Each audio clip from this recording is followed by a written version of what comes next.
Welcome, Bulldog fans, as Mississippi State prepares for tomorrow's trip to Tuscaloosa. Steve, you and I will both be there, and it's turned chilly and overcast, but talking to the Bulldogs this week, they seem bright and cheerful about their prospects, and I don't think that's denying reality. I think they really believe they can go to Tuscaloosa and compete with the #1 team in the country.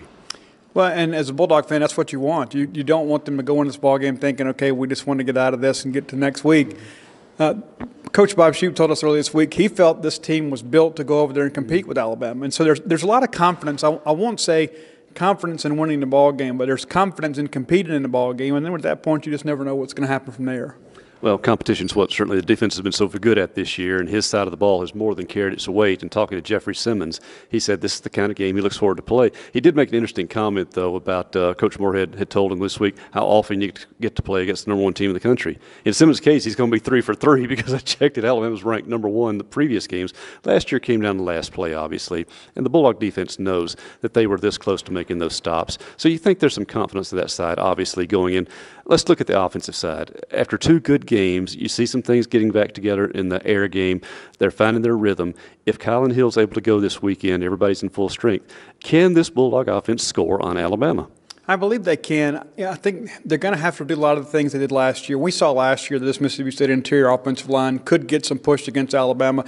Eris Williams, a big game, nearly had 100 yards, and one more carry may have been a difference in the ball game. But all that said, I do believe they can, David. I think the key in this thing is State has got to be able to hit some short and intermediate passes early on to keep those Bama safeties honest.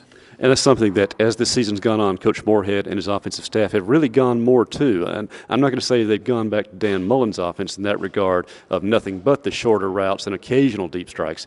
But they have biased more of that to the short, the intermediate routes, A, to get the ball out of Nick's hands and to release some of the load on the defensive line, but B, it does play to the strengths of these receivers because that's what they're used to. That's true, and I think, David, it also, too, it sets up the shots later in the ball game, as we saw in the second half with the long pass to Osiris Mitchell and a nice catch and run by Stephen Guidry. You throw those passes early on, you begin to get people looking for tendencies, and all of a sudden you break tendency and you can take a shot. And that's where I think State, if State is to win this football game, they've got to be able to connect on some big plays because you're not going to methodically drive the ball down the field consistently against this Alabama defense. And, of course, third down efficiency is going to be paramount. But on top of that, if you're not getting third downs, State has to have something that it's really struggled at this season that gets overlooked a lot in wins and gets pointed at in losses. Field position, which means punting. You know the potential is there. State has guys with good legs. Can this be the week? And, of course, former Tide player Joey Jones is in charge of the kicking department. Now he's going back to his old place, and he's got some guys that have to come through and flip the field at times just with their foot. Yeah, and Tucker Day has a big leg. It's just really a matter of consistency with him.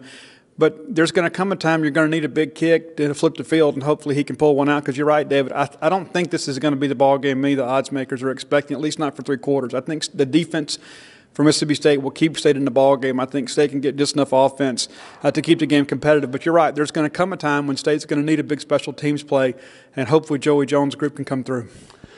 Health-wise, we have no official updates. We do believe Kylan Hill is ready to go this weekend. He was probably about 80-90% last week, but he denied that when we talked to him early in the week. Wouldn't admit he was even slowed down. He was. We know it, and he still had a big game.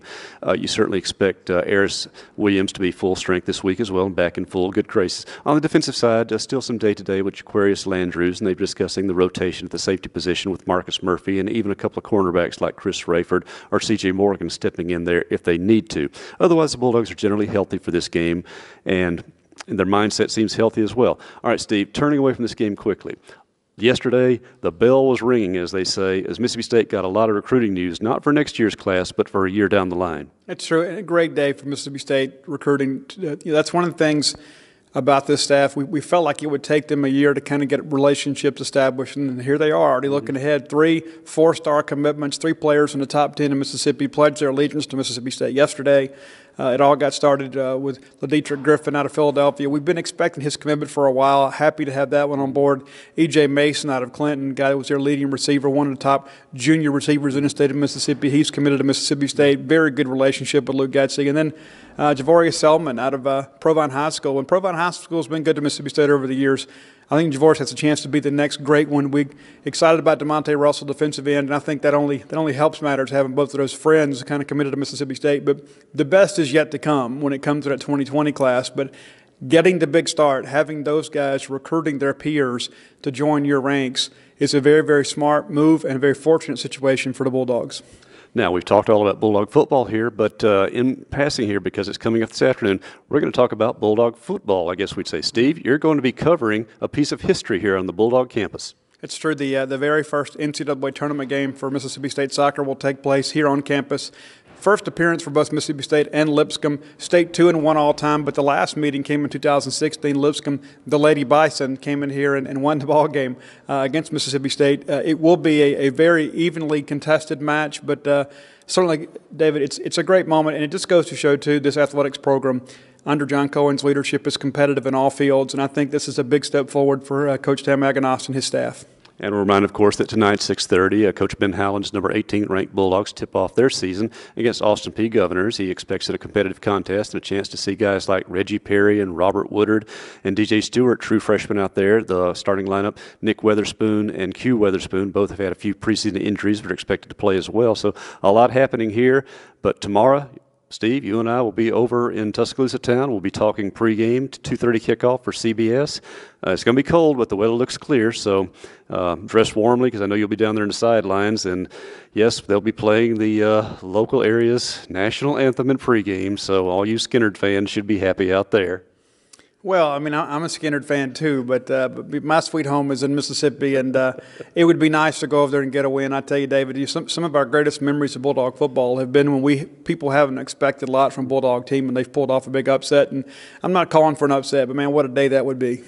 And while we're not calling for the upset, we will say that, of course, you were there as a fan. I was there working, still had the press pass to prove it.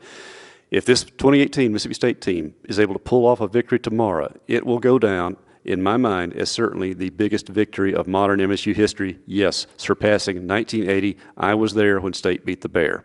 But it all has to be played. It's on their shoulders. I'll just be there watching and talking about it to you before and after the game with Steve Robertson from Tuscaloosa. So from our Gene's Page 24/7 staff with a lot going on here in Starkville on Friday and in Tuscaloosa on Saturday, this is David Murray.